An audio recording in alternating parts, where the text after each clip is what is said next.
All right, we are live. I think we got it right this time. I will say this is our third live streaming. First one we couldn't get the video share right. Second one, my volume was off the chain and we didn't even start the go live stream right. I think we almost got it about right this time.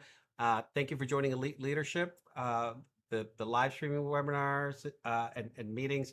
This is where unscripted, maybe one or two questions or just a general topic where we'll pull together a lot of folks. And today I have the absolute and incredible honor to pull in the one, the only, Dr. Tammie Hollis. I'll do an intro and then I'm going to kick off the first conversation. We could talk about anything we want, but the general topic is going to be on the stressors that we try to deal with, both at work, cybersecurity, or otherwise. But I want to give a little background of the folks to say, hey, why Dr. Tammie? So I met Dr. Tammie last year as part of a group, mastermind group that we're both part of. Great group, great conversations, and we get into details on that. And every now and then she'd be kind of in stealth mode. She'd be off camera, and about 20 minutes into the conversation, she just drops some kind of nugget into the chat, or she'll just chime in verbally, and kind of like one of those the conversation like pillars where you're like, oh, damn, okay, shit just got real, just got deep, just got really informative. And it took a while for us to connect. I'm going to be honest, right? And we set up a cafecito. And by the way, the format of Elite Leadership is the original format that I had, which is cafecito, which and those were pre recorded and edited. This is live. So cafecito was, let's just get on a call. Let's talk about life. You want to talk about underwater basket weaving? Sure. Right.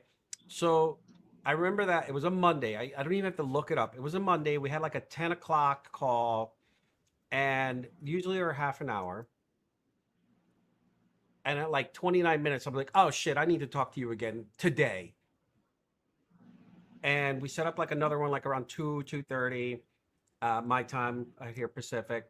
And it's just another like bombshell of a conversation. Like most of you know from some of my earlier streamings, I do come prepared. So depending on how deep we want to get into these conversations, I may go off camera, just because I don't think anybody needs to hear or see me, slobbering away of any conversations, because I want this to make sure that everybody understands this is personal and professional in what we do and how we do things in every industry. So I'm going to go really, really high level, Tammie, right? Okay. But I want you to just give us the kind of intro of, the elevator pitch of what you've done in the past, and then kind of what led us to our conversation, and then why I'm so passionate about bringing you in on the topic of stressors. So welcome aboard to the gravy train. Thank you so much, Mel. I'm glad to be here. And I just want to tag on to what you said a minute ago. Thank you for all the kind words. But then we actually met in person in Dallas. I drove to Dallas to meet you. And everybody should get a chance to meet Mel in person. So if you get that chance, take it. My technical background started in the Navy.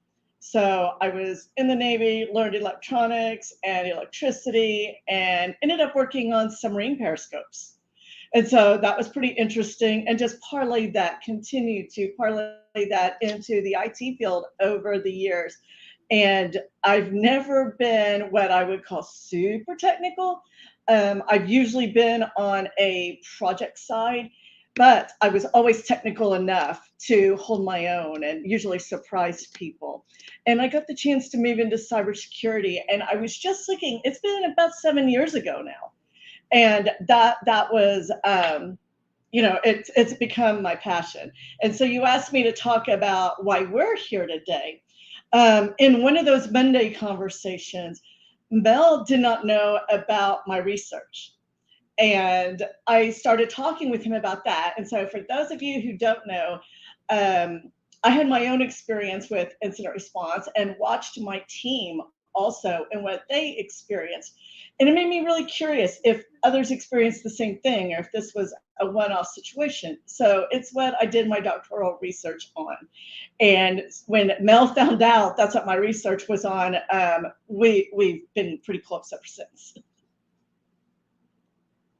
Yeah. I'll say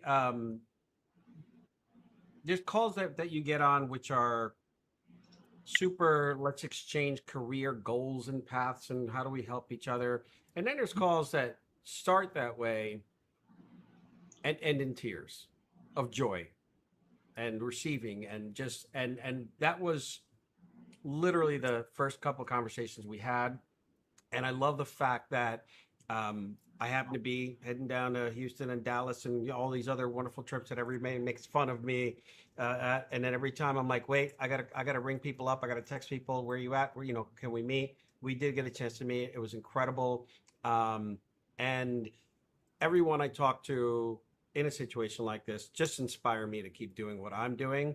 The biggest question that I'm going to ask as the first question that everyone that knows you, that knows me, is going to want to know is it's a multi-part question, so just work with me. This is the only planned question that I had.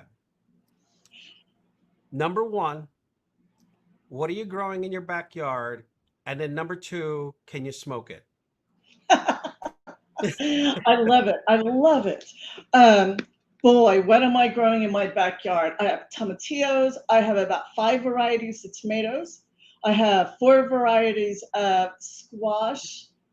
Oh my gosh, one of the things I'm so excited about is I planted asparagus seeds. And asparagus takes multiple years Oh to wow. actually get it to eat. But just before I put everything in the bed, it said to plant the asparagus with the tomatoes. So I planted it in between, and my asparagus is growing. I'm super excited about that. Some people may not like asparagus, but I'm hoping that I get a good crop when it's time. That and again, that I mean, we could just end the call here. I think that's it. But remember, what about the second part of the question? That's right. That's right. Mel, I don't know the answer to that question, but you make me really want to find out. I live in the middle of Oklahoma, in the middle of tons of tribal land. Like I'm surrounded by it. I Ooh. really want to go ask the elders what happens if we smoke any of this. And I have you So, laughing instead of crying, so so no success. clear intent on the things you're growing to, it's not like the farm to table type of scenario or farm to toke. This you have to Yeah. do the research. Okay, got it. Just making sure. Just making sure. Okay. Um, but seriously, and the reason I bring that up is, one of the things that I appreciate about what you do and kind of how you do it is we all live in a world where it's always super professional or super taxing, or we can't take time to go to LinkedIn, or we can't take time to sit on a webinar or otherwise. And I appreciate the fact that someone like me, I guess, you bring the personal aspect of your interests and the whole person to LinkedIn and all these other platforms, because that's really important. It's really important from a sustainability and a growth piece. Why, like, that's my understanding of how I look at it. How do you see and why do you do what you do?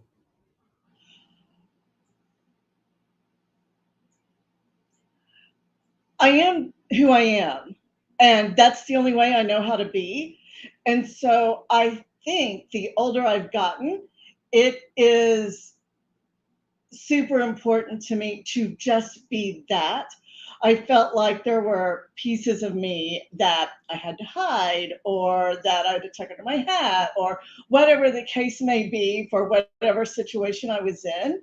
And I'm no longer willing to do that. And I realized there probably wasn't a good reason earlier either. And so I am human. I am me. 5 minutes before we went live, my puppy dog did not want to go in the house nor in the crate, right? And so there's real things that happen to us throughout the day, and that's true for every single person. And that gets back to the stressors and burnout. It's not just the professional piece sitting in that chair; it's the whole human. I wanted to make sure to be off camera for that so that I know that I'm going to be able to give this to you as a gift so that you can share it to anyone. Um, it's really, you dropped a lot of nuggets in there that we could talk about, right? We could talk about imposter syndrome. We could talk about limiting beliefs. We could talk about all these other wonderful things. But at the end of the day, I think what's most important that I appreciate is through what you've done and where you've been, you've come to the realization that I was like, screw it. This is me. This is how I'm going to put this out. And like I say to a lot of folks, you don't like it, don't hang out with me. Don't talk to me. Um, I do want folks to go. I'd love for you to go back a little bit before, because some folks who are in cybersecurity, they get what incident management means, right? Mhm. So I want to create a little bit of a timeline between what you've done, what you researched, and the multi-topic epic dissertation that you did, right? But the commonality of what does incident management mean to non-cybersecurity people when they're in that space? Because I want to be able to create a narrative here that showcases what we've talked about, but what's important for the industry right now to understand. Right. I'm going to try to answer that question because I feel like my brain heard it about 5 different ways. So if I don't answer what you want, please 5 times. follow up. Just answer all five. You literally have 48 minutes. Go. I'm gonna go off camera and make some coffee. Oh, don't leave me, Mel. Okay. I think what's important about incident response and incident management is there are a lot of people involved. In my experience, there were highly technical people, heads down, fingers on keyboards, really working the incident. There were others of us doing very, very necessary things, um, things like access, communications, dealing with legal, talking with the organizational communications crew, not just the internal team, right? And so there were very many things happening.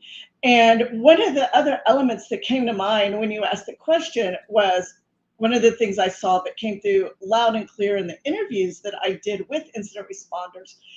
You're in this scenario, and it's if it's your first one, it's not like anything else you've been through. And the Slack starts pinging you, wondering why you're not at a meeting, and you've got way more important things to do. The rest of the business doesn't know what's happening, and it's business as usual for all of them. And that really can add to the stressors. And one of the things, I can't see the audience here, but I can tell you that every time I tell a story about a sales VP yelling at one of the cybersecurity workers standing at their desk while they're working on an incident, everybody's head nods like Mel is now, right? Because either that guy was upset in the story I'm thinking of because he can't service customers because of what's happened. There are other people in the organization who just want you to spin up the server or want to know why something's not working as it should be, not realizing what the cybersecurity team is working on. And so there's these other organizational stressors.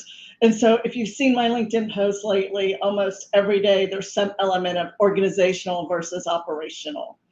Um, awesome. I don't know who that LinkedIn user is, but we're I sure glad know you're we'll here. find out later, but we got the security catalyst peeps in the house. But go So ahead. Sorry. no, that's okay. And so, just that stressors may look very different than people think about, especially when you're somebody else in the organization. A quick story: the editor of my dissertation asked for follow-up calls, and she said, "I never thought about it like the way you wrote it." And she said, I was walking with a friend this weekend and I mentioned it. And this friend worked in a healthcare organization that had had an incident. They were having to do things by paper. And their conversation ended with, I'm going to go check on the technical teams on Monday. Right. So the more we talk about this and the more we help people understand what the stressors are and therefore impacts are to our cyber teams, the better. we can start to make a difference once we spread the word a little broader. Right. And I love that line. And what I want to be able to do is, based on your research, based on your studies, and all the is so cybersecurity is one thing, but I think one of the things, the conversation we've had is the correlation to other professions, right? First responder, right? All of the other Right. components. And that's where, to me, it was like, that's right. I'm like, there's this commonality. I was like, where have I seen this before? Go. It's all you. Right. Talk to me. Okay. So to give just a little bit of context, when I was at the organization and our team was working an incident, I obviously had, I say, a front row seat, and I must have been like row 1.5, really. But still, I could see the behaviors, I could see the language, I could hear the language of the people on the team. And it reminded me of what I had seen with the police community. So I spent over 20 years married to a police officer. And so living in the same house for more than 20 years and having, again, not the front row, but maybe 1.5 rows back to things, and watching the kind of the compounding effect of doing that kind of work for so long was something that really caught my attention. That the similarities in behaviors in the moment of the incident is really, I got a little ahead of myself.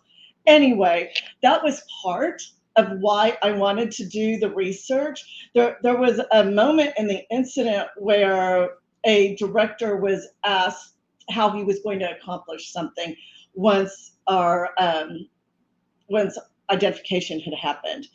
And when he was asked that question, his face looked like a spinning window circle, right? He had been working this for a week straight, not a lot of sleep. And it was just like, uh-oh.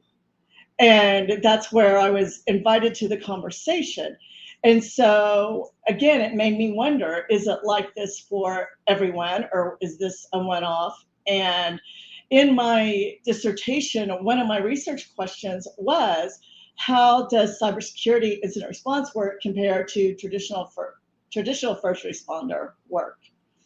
And that was pretty interesting. So you can't just ask cybersecurity workers what they think, because opinions don't necessarily go in the rigor of research unless you actually have people who have been incident responders, I'm sorry, traditional first responders in their lifetime too. So I was really fortunate.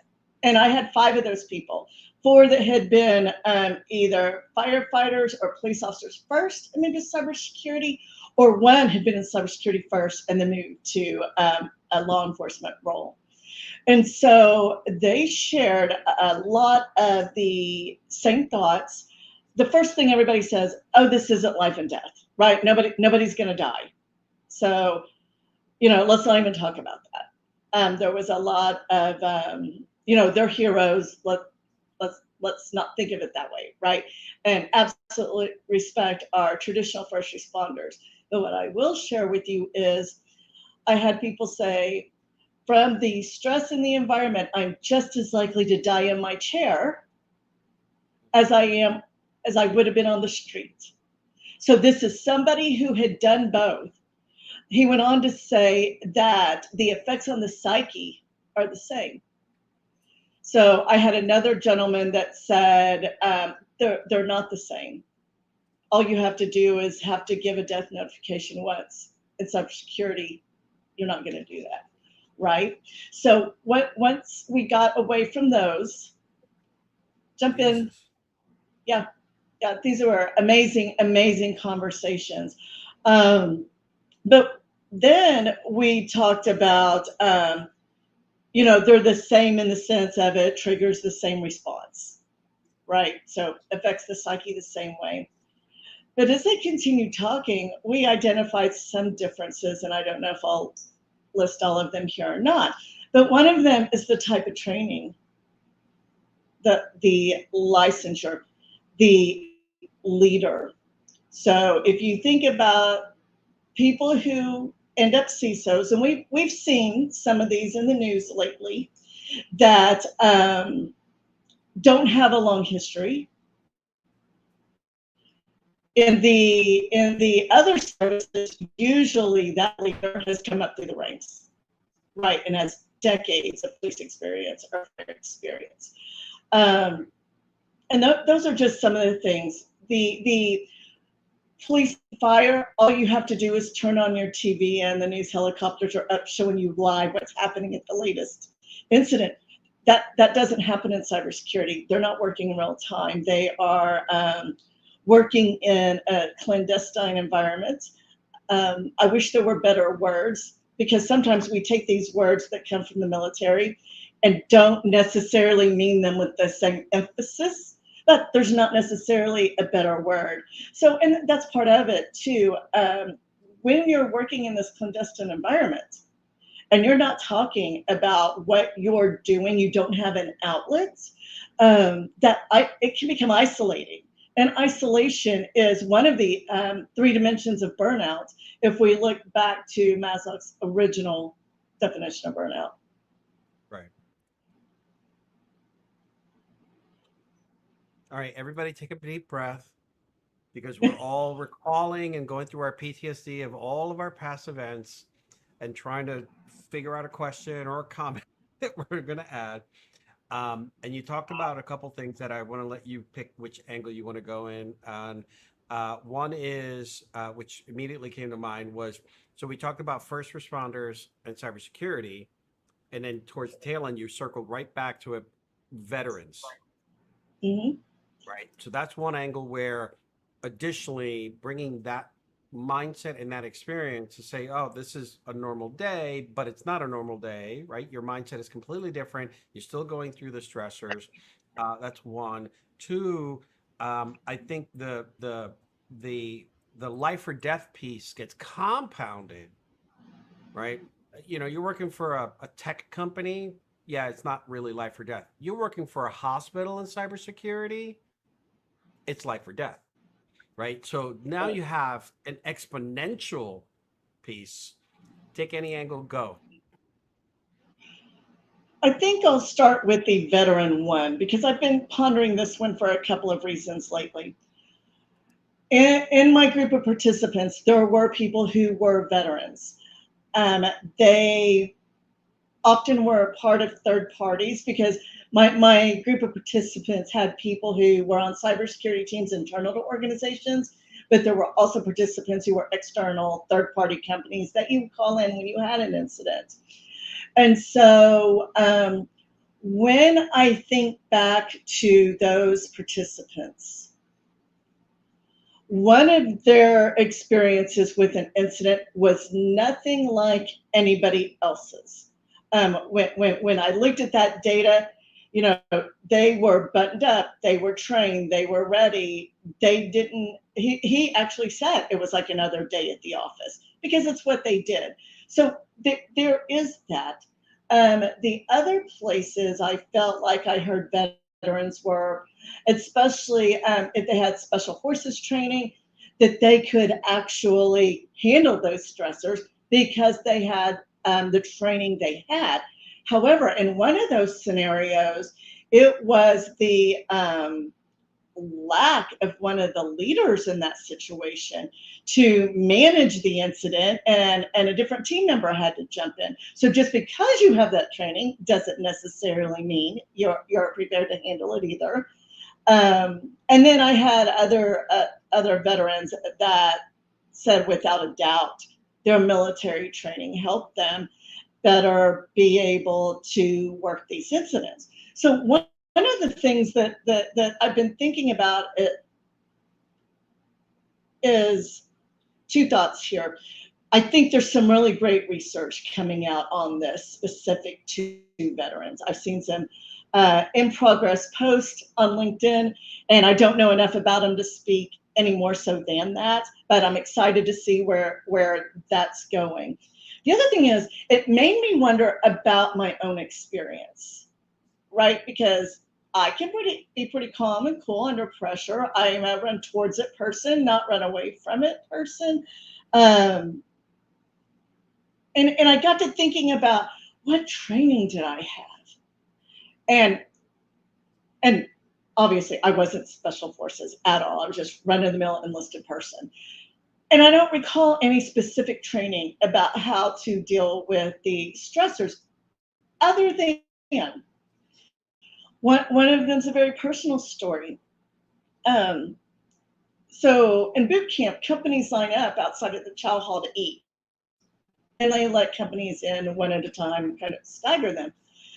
I was standing there, and because I was the shortest person in my company, I actually carried the flag for our company because that was normal then. And I actually got in trouble for smiling. And I got to do push ups on the bottom of the chow hall steps in front of everybody for smiling. And that's what comes to mind when I think about any military training I had related to anything emotional or anything where my composure needed to be something other than what it was. And Mel, you went off camera. It made me forget my second point. Ah. Maybe I'll come back to it. Yeah, I want to give you the spotlight. Nobody needs to see all my ugly. And yes, I'm gonna reframe that to all my friends and colleagues. I'm not ugly. I'm beautiful. I get it. I know what it was. The other thing is in the military, when you arrive, like when I arrived at a new ship, pretty quickly after getting to the ship, they hand you this thing called a PQS, personal qualification standards, right? And you had to go learn the things in the book. And once you learned them, you had to do them. And then you had to have somebody else sign off on them, other than the person who signed off that they trained you. And so when we were drilling, right? If we did our general quarters drills or whatever, we all knew where to go and what to do and what our job was. And there was no doubt. And so I think that kind of drilling, um, I hope organizations that I don't know about are doing that kind of drilling. Right. I know some So you aren't. glazed over a few things because I don't think I included it as part of my intro because I wasn't sure how you wanted to introduce it of you. But then you hit a couple of other pieces that are right in line with. I'm like, yes. Um, where did you serve in the military? Ah, I was in the US Navy, and I'm old enough that boot camp for females was still in Orlando at the time. My A schools were in Great Lakes. Spent a great winter in Great Lakes. Oh, the memories of shoveling snow. But the beauty of that is then I got sent to Point Loma, California, and I was on two ships that were on the sub base there. Um, During my time there, I eventually got a ROTC scholarship and got sent to a homestay college. So that's how I ended up back in Oklahoma. But yeah, I was in California for a few years and turned 21 in California. I thought it was fabulous. I've been in Oklahoma my whole life and had never seen the ocean. I left my mom's house in Western Oklahoma and drove all the way till I saw the water. I was so excited. Wow. Wow. So I wanted to make sure you highlighted that because what you just mapped out in my head, you went from number one, and I'm going to call this out, being a woman in the military. Then you get dragged to the what I'm going to call the swamps and humidity and everything else in the storms of Florida. To then go to the Great Lakes, to then go here, then go there, right? And you end up, of course, obviously my favorite place, California, and then moving on from that. But the combination of that, the boot camp, because you're like, well, not really quite. You kind of alluded to. I'm going to paraphrase.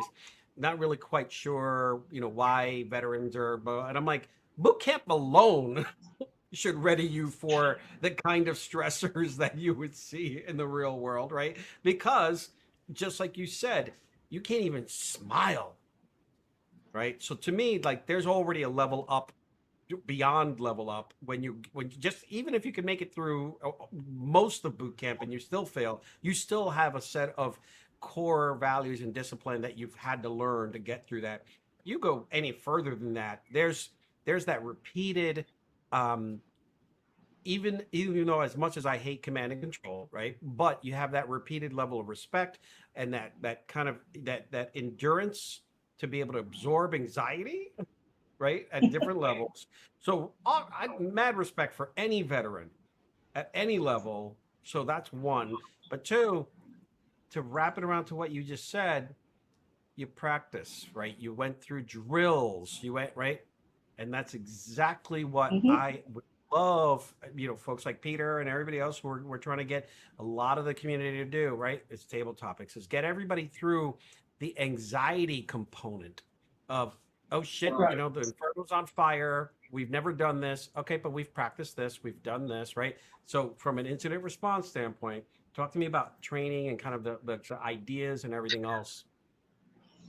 Oh boy, yeah, I think preparation is such an important piece of it. And one of the things I do find interesting too is the earliest research article I could find on this was from the earlier 90s. We've been wondering about preparation versus response for Yes. that long. What's our ratio of Right. our budget and focus and those kind of things that we put into preparation? And I think when it comes to this human element, that we absolutely have to prepare people for what's coming, because I don't think you've got to drill as close to reality to really prepare people. But if we can Right. shave off any of that, Right. they're going to be better prepared. And I don't think it's just from the, oh crap, what do you mean somebody's in my network? Right? Right. I think there are lots of different things, from whether it's the VP of sales or somebody else breathing down their neck, or Right. those things we can prepare people for. Um, Right. when people talk about cybersecurity culture, that's where my brain goes. Um, Absolutely. Great lesson from the Army there. I love reading the comments, even if they do distract my thoughts. Another piece of the preparation, why that's important, Mel, is people often want to talk about what causes burnout. And as I've stated before, my research wasn't to build those causal relationships.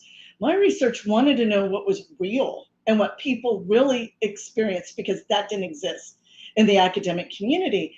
And one thing you can't do in the academic community, hang on, one of the things you're not supposed to do in the academic community is make assumptions. So I wanted to lay that foundation, right? So I wanted to know what was really happening. One of the things that contributes, a stressor that contributes to stress that could contribute to burnout, is the emotional labor people are required to do. They are managing their own emotions. If they are a team leader, um, they are not only managing their own emotions, they're managing their team's emotions. That takes energy, that takes cognitive skill, right? And so that's some of that invisible work that our cybersecurity workers are doing. And to me, this is one of the things I was glad that came out of my research, because you go into it not knowing what 22 people are going to tell you about 24 scenarios, that emotional labor piece was really there. And if we talk about that up front, if we do that training up front, if we expose people to that up front, um, they are better equipped to handle it. Their bounce may not be the same. And what I mean by that, one of the things that I coined was rapid succession micro resiliencies. Because Ooh. if you have that oh shit moment, you've got to pull yourself back, or your boss, but probably your leader, but you have to pull yourself back and get your faculties back about you to take the next step you need to take, or see the next thing you need to take, and be able to communicate it.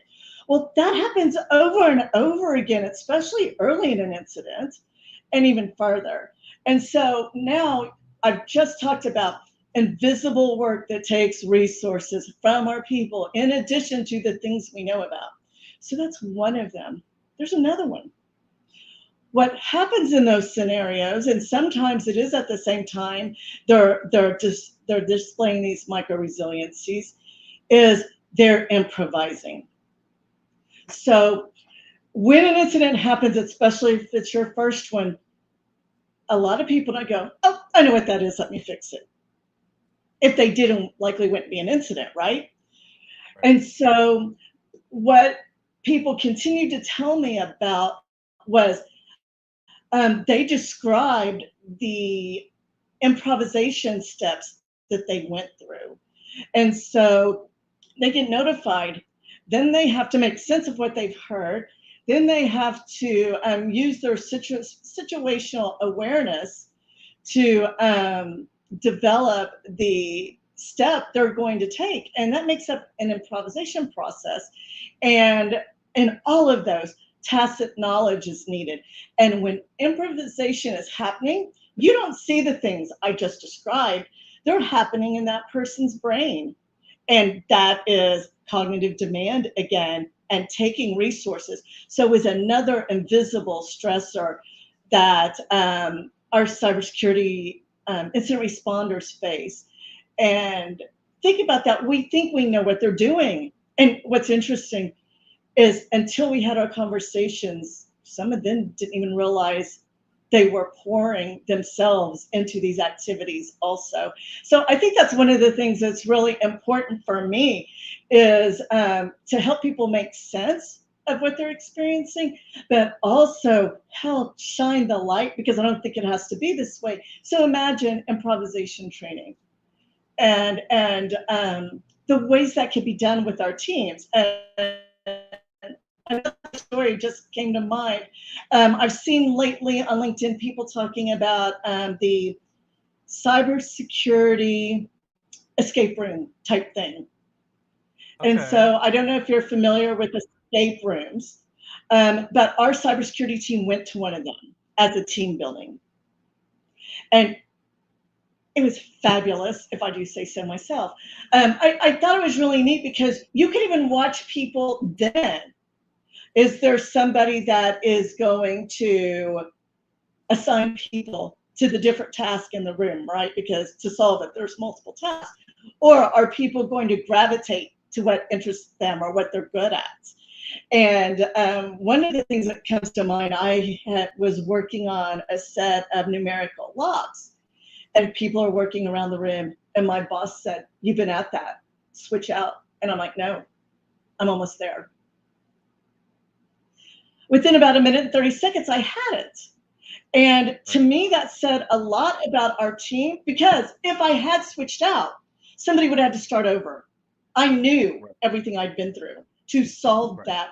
And that can be what happens in these scenarios. And Mel, I feel another point coming up that we've talked about before. Individuals, I believe wholeheartedly that every individual is extremely capable and has their own sets of talents and gifts. And I think we absolutely have to let those be seen and be brought to the table because if we don't, we leave so much on the table and that also can contribute to burnout because that's another one. Self-efficacy. If you don't get to do the things you're good at, and I'll watch out, I'll go on another rant because I think that means that we are leaving one of the most valuable resources on the table. We pay these people a lot of money to do the job. Let them do what they're capable of. You're not getting everything you could. And if you got everything you could that are their talents, you wouldn't deplete them the same way. So I'll shut up now. I don't know if you could tell from my physical reactions. Yes. Yes to all of that, right? Um, oh my God. I need to, there were like about three different points and I'm trying not to write down and look away. But um, so let me take a deep breath because that was, woof. You talked about leadership. You talked about that 90 seconds that you needed because you knew you felt like you were close. You talked about, so you talk about resilience. Okay. So one of the things in that self-realization and the improvisation and all of these pieces that I think I wanted to see how you could help us understand is if you're in, right, we all have demands, right? We've got to have a paycheck, we've got family, we've got requirements, we've got beliefs and values, but we get into this survival mode. Let's just call it Mhm. for what it is, right? And our lives and our impacts on things are supposed to sway up and down, right? We're supposed to be able to recalibrate, recharge, but a lot of times we flatline at the top, constantly on, constantly moving, constantly, threat alert, survival mode, and the burn is you can't sustain that, right? Kudos Right. to the Navy SEALs, kudos to Black Ops, kudos to folks who can endure the shortened period of time that they have to endure the things that they do in order to get that certification. But at the end of the day, there's a down, right? And Right. you're going to have to ramp up for a mission and then a down, right? Or an extended mission, etc. But when you're constantly at that top, right? The burnout, the energy. Not only that, you're at the top, but you're leaving behind all of these things that you're interested in and that you're good at because Mhm. that's your job or your title. Walk us through that cycle. What can leaders do? Because this is all about leaders. What can leaders do? One, to identify, to help, because I've got a billion ideas that I could throw around, but what are you seeing from your research or from the stories you've heard to get a balance between what people are good at, how to get them to recalibrate and be a good leader? I think one of the things that's important, I think sometimes we talk about burnout, and it's like if I ask you what burnout is to you, and I ask what the other people that are listening, what burnout is to them, they may all say different things, which in one sense makes a lot of sense because we're all individuals. We're all going to handle things and process things different. But if we center on the three dimensions of burnout, being exhaustion, or being exhausted or depleted, or retreating or isolating, and then also self-deprecating thoughts and behavior, right? So if we center on those and we help leaders understand that those are kind of the three dimensions and get them to at a minimum maybe observe behaviors in people, right? So exhaustion's easy. If people are doing too much, you see those people running at red line, right? Right. It's incumbent on our leaders to do what they can to alleviate that. And I believe there are things that can be done. Now, though, one of the things I think is really interesting here, we're starting to see numbers come out on CISO burnout. So we have burnout leaders leading burnout people, Right. right? And so I think that makes it even more imperative that we do what we can. And so, I'm thinking about one of the quotes from one of my participants that said, people say you can't sustain working 80 hours a week. And he's like, I'm here to tell you you can because I did it. Right. Right. And so, one of the things I think was interesting is many of the third party incident responders in my study shared the same range in numbers. And so, not necessarily scientific, we didn't measure it, it's the way they described it. That 3 to 4 hours is about all an incident responder can work without a break and a good break, right? Food, meditation, going for a walk, right? Getting away Okay. from the Right. screen, Some right? vice, right? Something to re-energize, right? Yes, yes, yeah. And the vice conversations went for a whole nother conversation.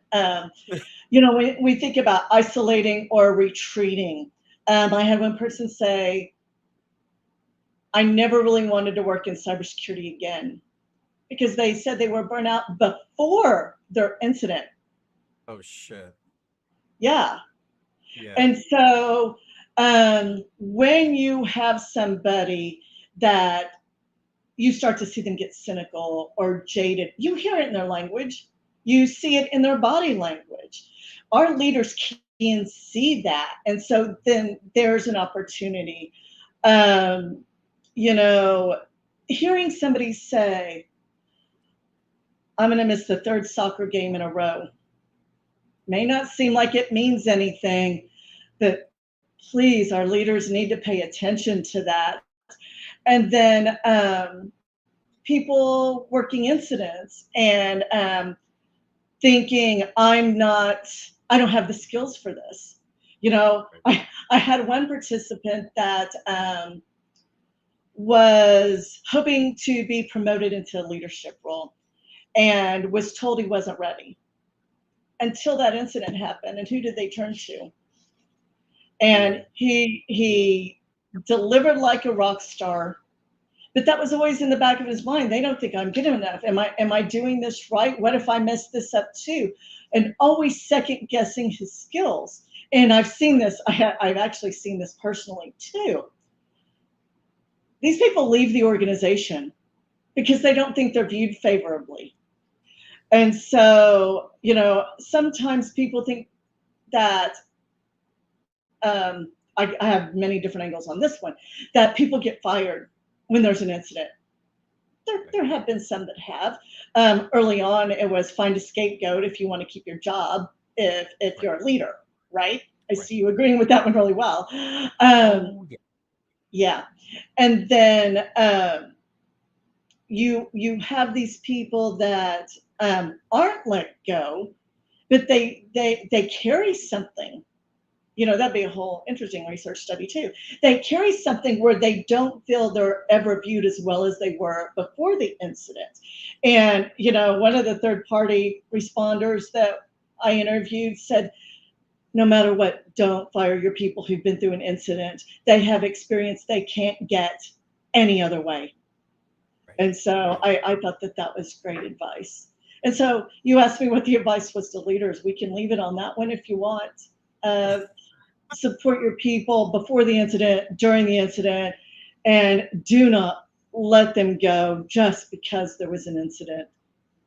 Yeah, and I love how you kind of sprinkled in there, as a leader, you have to be aware of the messages and the visuals of what your team are giving you, right? Yep. If somebody's falling asleep at their desk, right? If you've got a sock or whatever, and they're falling asleep at their desk during their break, or they're going into a break room or a feeding room, even though they're not a woman and they're taking a nap, you might want to, right? If they're 4 or 5 hours into scrubbing through millions of lines of code and logs and everything else to try to do some traceability, right? This is where you need to inject. And I love this because one of the pieces that I'm focusing on, and I'll table it right for the pitch, is the practitioners who get promoted to be the leaders, right? But still can't recognize, are in the I did 80 hours, why can't you mode? And then the toxicity, potential toxicity, let me just be fair, of leadership saying, I need one throat to choke on any incident and you're fired, right? So when you get into a dynamic like that, that becomes really difficult, right? So from a leadership standpoint, it is not just leveling up. Congratulations, you've got the role. It's leveling up. By the way, your role is not just pure incident management and protection and preventative, and it's you need to manage these teams that do this. So and I know we can bring up different programs that are out there, nonprofits and all the other pieces that do the post kind of a piece to help on the burnout.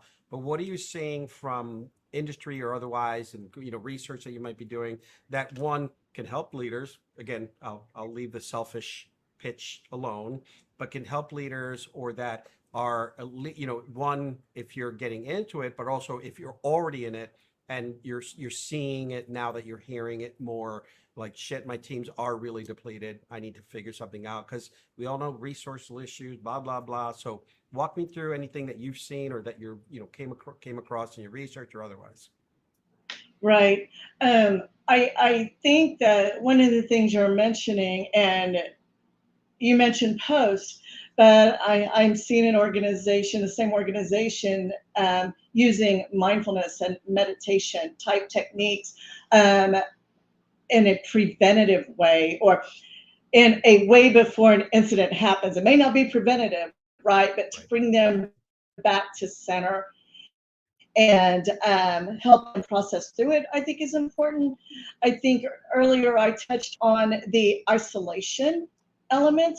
Um, I talked to people in my research that had never talked to anybody about the things we talked about. And they found that getting those words out about talking about what it was like, some of them carried the guilt for years after their incident.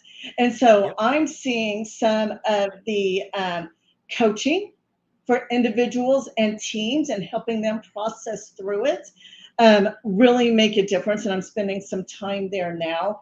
The other thing I have seen, and it's interesting because I'm working on something really similar that I've talked with them about, an organization just put out a one pager about Okay. burnout.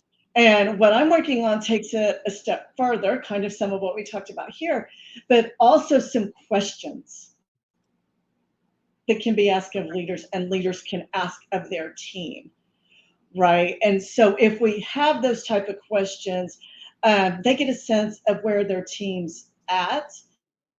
And keep going back to that 3 or 4 hours. If you've got people that never come off of that red line, Um, yes, psychological safety is key, with, without a doubt, and there's not near enough of that. I'm sure you've experienced this too, but even on LinkedIn lately, more and more people talking about it and saying they're glad that more and more people are talking about it. And if we want to get right down to it, this just popped in my head. It goes back to the operational and organizational again, because one of the things I hear often is, well, it's not just cybersecurity, it's IT, it's, name the other flavor. Yes, I didn't study those, so I'm not here to talk about those. I'm going to talk about what I know. But what has not changed enough is some of our organizational structures, our organizational beliefs, right? The way we've worked has changed, or the demands upon us because of our threat actors or whoever has caused our environment to change. And we're using the old tools to try to address new things. And I don't think we're there.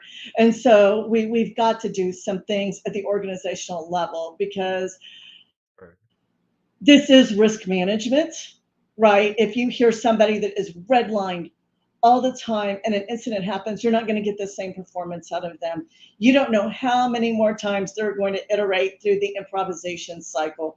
Or if you think of it in the complexity frameworks, right? You start out with unknown unknowns when an incident happens, and you're working your way through it in a pattern that makes no sense until you resolve the incident to satisfaction. Um, See, I just think about the complexity, and we have to have ways to address that now that makes sense for where we're at. I love this, and I'm gonna do the shout out. Right, you've got cyberminds.org with a Z. You've got Mind Over Cyber, which was they did a phenomenal job during RSA. I'm going to see them next week again, probably at Black Hat. I'm almost positive I have it booked. Right, they've got great things. So there's folks who are in the industry, whether a vendor or otherwise, who are really trying to get people into the introspective, really how to recalibrate yourself, right? So whether you're a leader or a practitioner, right? And I think this is why I wanted to make sure this was one of the first types of interviews that I had, because this is critical. This is critical for me. This is critical for the industry. I love the research you've done, which I will give you kudos personally, and I'll give now. It's going to be memorialized where, and you can accept it and you could agree with it or not, but the fact that you mentioned to me that the professors and the folks who had reviewed your work to get your dissertation and your doctorate said you did enough work to do about 2 or 3 different doctorates. Kudos to you and your efforts, your ability to be able to kind of dig in deep, and have that awareness, right? You've seen, you've been, and now you are to me, a champion of the effort is beyond beautiful. So that's why I wanted to make sure I brought you on, because nobody needs to listen to me. Nobody needs to hire me. But you know what? Talk to Tammie, hire Tammie, Dr. Tammie. Sorry, I stand corrected, Dr. Tammie, because institutional psychological safety, motivational drive, inclusive diversity, all these other pieces are so critical, right? And we need more Dr. Tammie. Well, thank you. And I appreciate that. I'm not that formal. Just call me Tammie. And I thank you for, I'm not familiar with Mind Over Cyber yet. So thank you for bringing them up. I am familiar with Cyber Minds. They have a session, I think, Thursday afternoon at Black Hat. There is also another researcher who had government funded research for multiple years and has a 2-day workshop at Black Hat.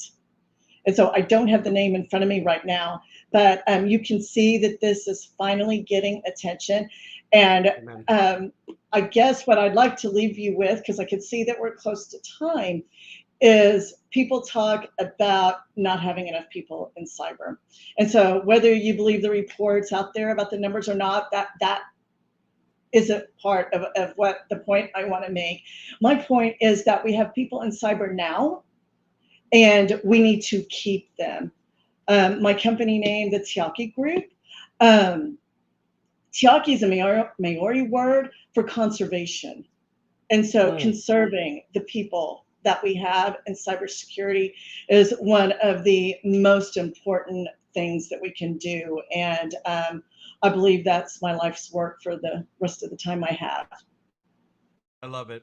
I love it. And I think where we are in our experience to what we want to do for the industry, for people, it's a perfect time. And I'm honored to have been able to connect with you, to learn from you, and to receive the energy and the kind of just let's just keep doing this, right? Let's keep getting on. Let's keep, whether it's a back alley or a stage, let's get this message out there, that there are better ways to do this.